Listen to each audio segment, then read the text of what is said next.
Good morning. This is Northern Light for Thursday, May 25th. I'm Todd Moe. The new St. Lawrence Seaway Administrator visited Messina yesterday to unveil a new $7 million tugboat. With so much vessel traffic, having a dedicated crew of expert mariners here based in the North Country really is essential to make sure that we can keep doing what we do and do what we love. Warren County has developed a website that teaches residents how to check for lead pipes in their homes and report the results. The idea is to get lead away from any means in which the human body can ingest it. And this is one of the sources, probably one of the bigger sources left. Also, we'll talk with historian Amy Godin about William Appo Jr., the black Adirondack resident, was a Civil War soldier killed at the Battle of Bull Run. His headstone will be unveiled as part of a Memorial Day weekend event near Lake Placid. It's thrilling to see the sea change in the community over the years regarding the right to belong of this family and their role in local history. All that's coming up on Northern Light. Stay tuned.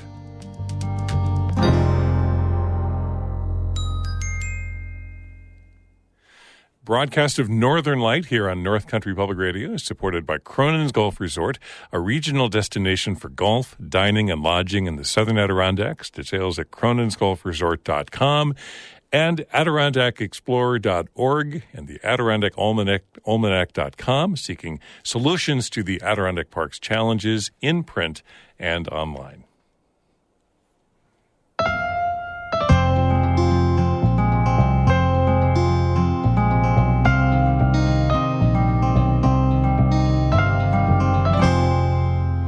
This is Northern Light. I'm Todd Moe.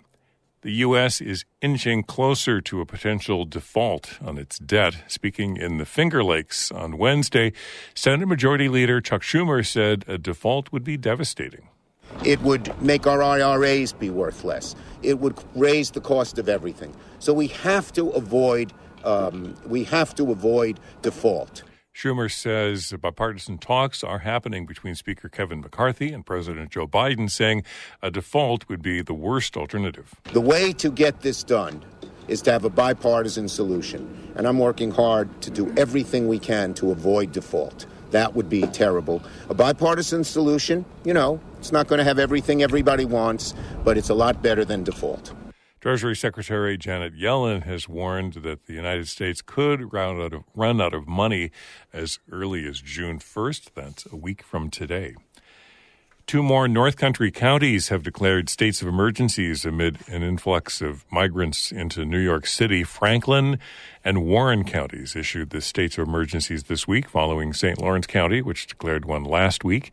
In its emergency declaration, Franklin County cited the lack of available housing for migrants. Officials from Warren County said an influx of migrants has the potential to, quote, create significant problems on natural resources.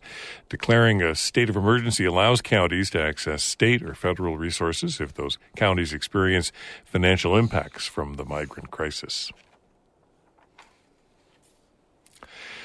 The new chief of the U.S. side of the St. Lawrence Seaway visited Messina yesterday. The Seaway employs about 120 people in Messina to operate the channel and 2 locks that allow international freighters access to the Great Lakes. The administrator unveiled a new $7 million tugboat that will help, especially in icy conditions.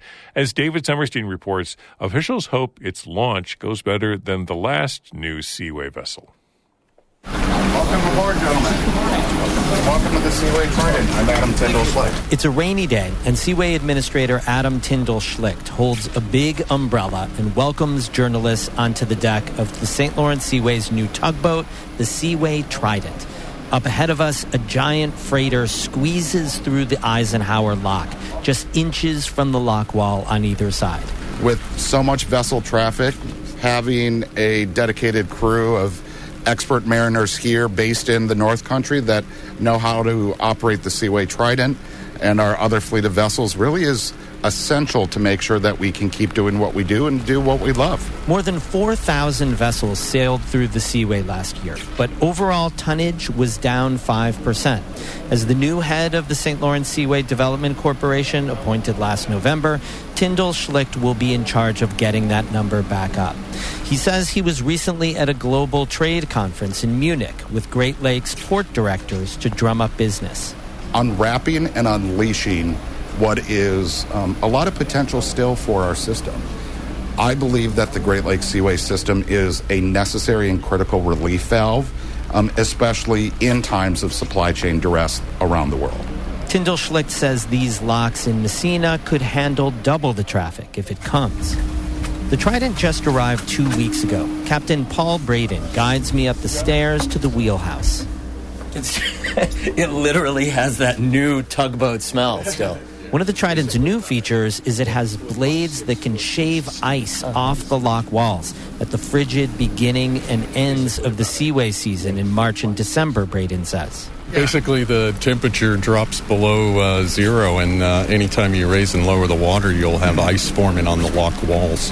The Seaway is hoping the Trident has better luck than its other new vessel, the $24 million Seaway Guardian tugboat and icebreaker. It was supposed to replace the 64-year-old Robinson Bay, but as reported by shipwatcher Michael Folsom, it had issues last December and had to be grounded. Tyndall Schlicht said Wednesday bids were out to do the repairs, and they hope to have the Guardian back out on the water late this year or early next. David Summerstein, North Country Public Radio, Messina. And coming up next week on Northern Light and Story of the Day, we'll talk one-on-one with the new Seaway Administrator about invasive species, the potential for year-round shipping, and his love for summers in Messina. Lake George is unveiling a new electric vehicle charging station next month, and it won't be for cars, but for electric boats. The new charging station will be the first of its kind in all of the Northeast. E-boats aren't widespread the way electric cars are. It's also unclear how many electric boats there are on Lake George, if any. According to a press release about the event, there are about 375,000 registered boats in New York State under 25 feet long. The e-boat charging station will be at the Freedom Boat Clubs and Marina on the southern end of Lake George. A rural health network plans to open a new pediatric center in Plattsburgh this year. Hudson Headwaters Health Network announced the news this week. In a press release, it said the new children's facility will fill in a gap in the Plattsburgh area. According to Hudson Headwaters, the network has accepted more than 5,000 new patients in the last 6 months. The new pediatric center in Plattsburgh will open by the end of the year. Hudson Headwaters has 21 health centers around the North Country, from Glens Falls over to Tupper Lake and up to the town of Champlain near the Canadian border. You're listening to Northern Light here on North Country Public Radio. Get more news all the time on our website at ncpr.org.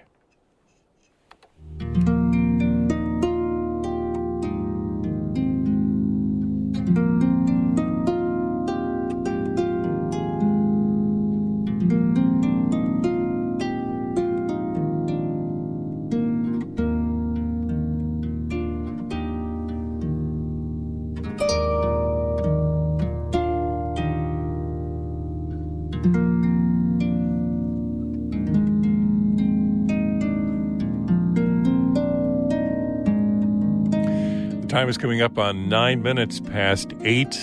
Good morning. I'm Todd Moe. This is Northern Light. Monica Sandreski will be back next week. Coming up in just a moment, waterline testing in Warren County. We'll hear from an official with the city of Glens Falls. Also coming up, a long overdue memorial to an Adirondack Civil War soldier. That's coming up in a few minutes. Stay tuned. This is music by the Adirondack harper Martha Gallagher, a tune called After the Rain.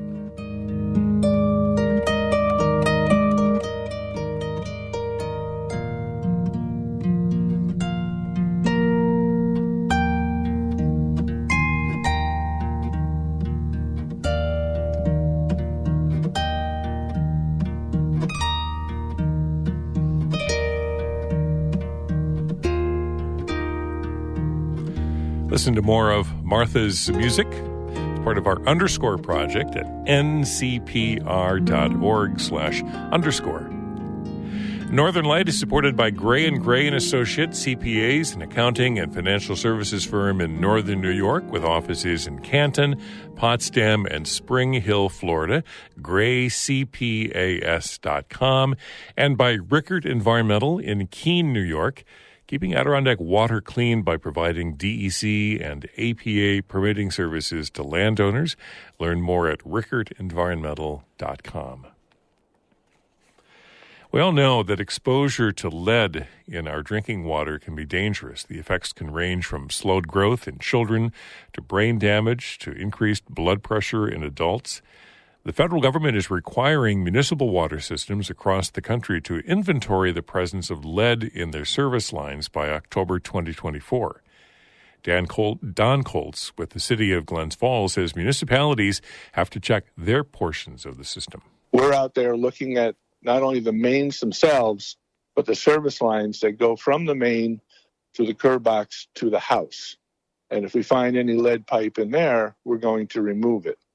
And quite honestly, that's where we're going to find the most material, if there is any, is going to be out on the municipal side.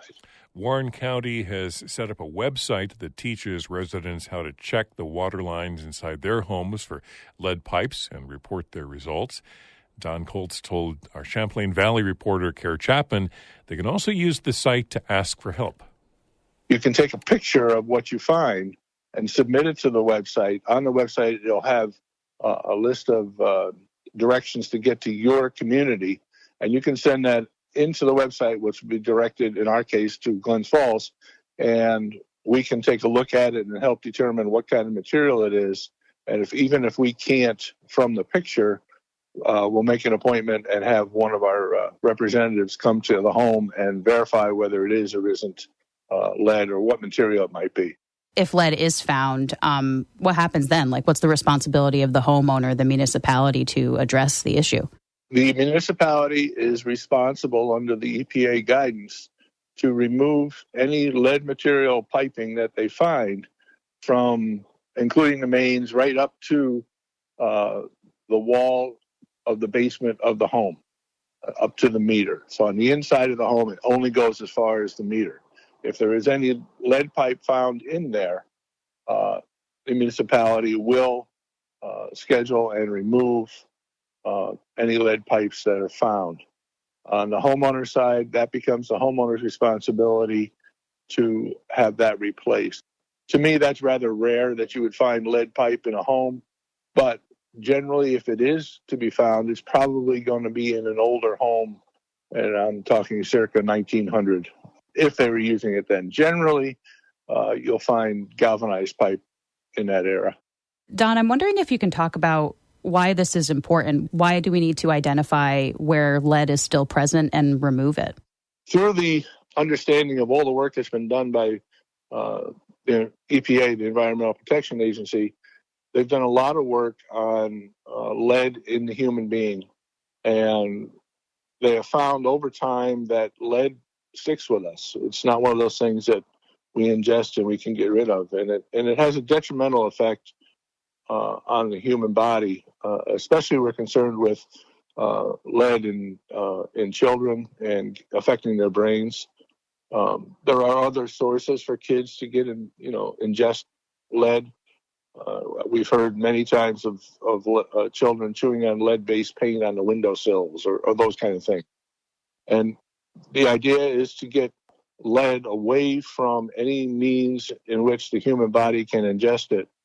And this is one of the sources, probably one of the bigger sources left, that can be removed and replaced with what is currently thought to be the best material to replace it with. Is there anything else that you think is just important for, the residents of Warren County to know about this program, or people in other counties and, the Capital District and North Country, what they should know about this deadline coming up, October 2024, with identifying the lead pipes? Sure. It's for your own benefit that this is being done. It's going to be an inconvenience in some cases when the community has to either dig up or what we call pothole to replace the pipe, but just know that it's for their own well-being. It's something you need to look forward to, not looking back and say, I wish I had done something different. If we find a lead connection, the idea is to remove it. In doing this, we got looking at the fact that EPA is not addressing those that are on wells. Some individual homes, especially out in the hinterlands of the county, that are not connected to distribution systems by a municipality, they should take a look at their plumbing too. And I'm sure the local municipality would give you a hand if you send them a picture of what you have, if you can't identify it. And just keep that in mind. You're trying to help yourself and your family to protect yourself, and removing that lead possibility from affecting the water that you drink. Don Colts with the City of Glens Falls, speaking with our Champlain Valley reporter, Kara Chapman.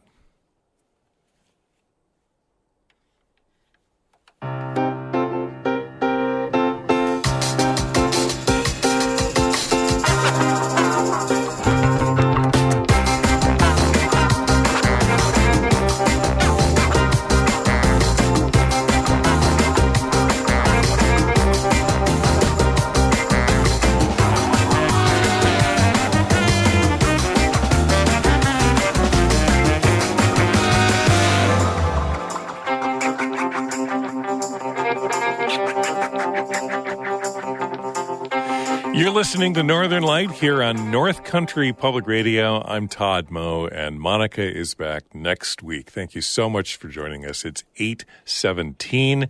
Coming up in just a moment, a long overdue memorial to an Adirondack Civil War soldier, a special event being held Saturday in the Lake Placid area. More on that coming up in just a moment. The Weather Service says sunshine today and probably into the early part of next week. It's going to get warmer as well. Highs this afternoon around 60 with winds out of the north. Lows dipping down into the 30s overnight tonight. Maybe some areas of frost late tonight and early Friday morning. Tomorrow, clear, highs near 70, and through the weekend, highs in the 70s, maybe the low 80s by Monday. And Glens Falls, Lake George, Saratoga Springs, those areas could see highs in the low 80s, maybe Saturday and Sunday. So it's going to warm up just in time for the Memorial Day weekend. And Memorial Day, Monday, sunshine and a high around 80 for much of the region. Right now in Canton, we have sunshine and 43 degrees. An Adirondack resident who served in the Union Army during the Civil War will be remembered this Memorial Day weekend. The John Brown Farm State Historic Site, along with local volunteers and officials from the town of North Elba, will unveil a headstone for William Appo Jr. in the North Elba Cemetery. The event will be held on Saturday at 10 a.m., and everyone is welcome. William Appo Jr. was the son of composer and musician William Appo Sr., who joined the black community of Timbuktu and was a good friend to John Brown. His son, William Appo Jr., passed as a white soldier with the 30th New York Regiment during the Civil War. Corporal Appo was killed in action at the Second Battle of Bull Run and buried in a mass grave on the battlefield. Adirondack scholar and writer Amy Godine will remember Appo and other black Adirondackers who fought in white regiments for the Union on Saturday following the wreath laying at the Appo family plot in North Elba. She says the John Brown Farm Historic Site, with the help of the Sons of Union Veterans, are finally able to give Corporal Appo an appropriate memorial. He was a young man.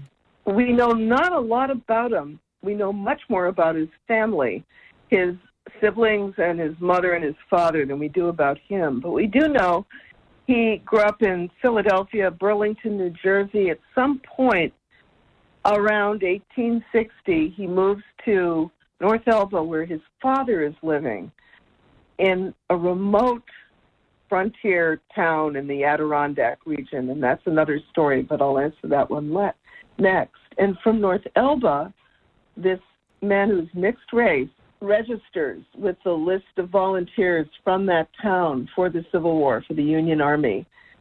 He's made corporal after just 5 months since mustering in, so he must have impressed his officers as a competent fellow because he's quite young to gain that kind of respect. And his regiment, and I guess he engaged in something like 26 skirmishes and 30 battles, not all of them, of course, but he's seen a lot of war before he goes to the first battle of Bull Run, which is also called Manassas.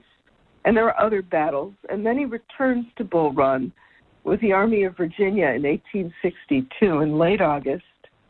And that's when he dies. He dies with another 14,000 men in the Union Army in one day.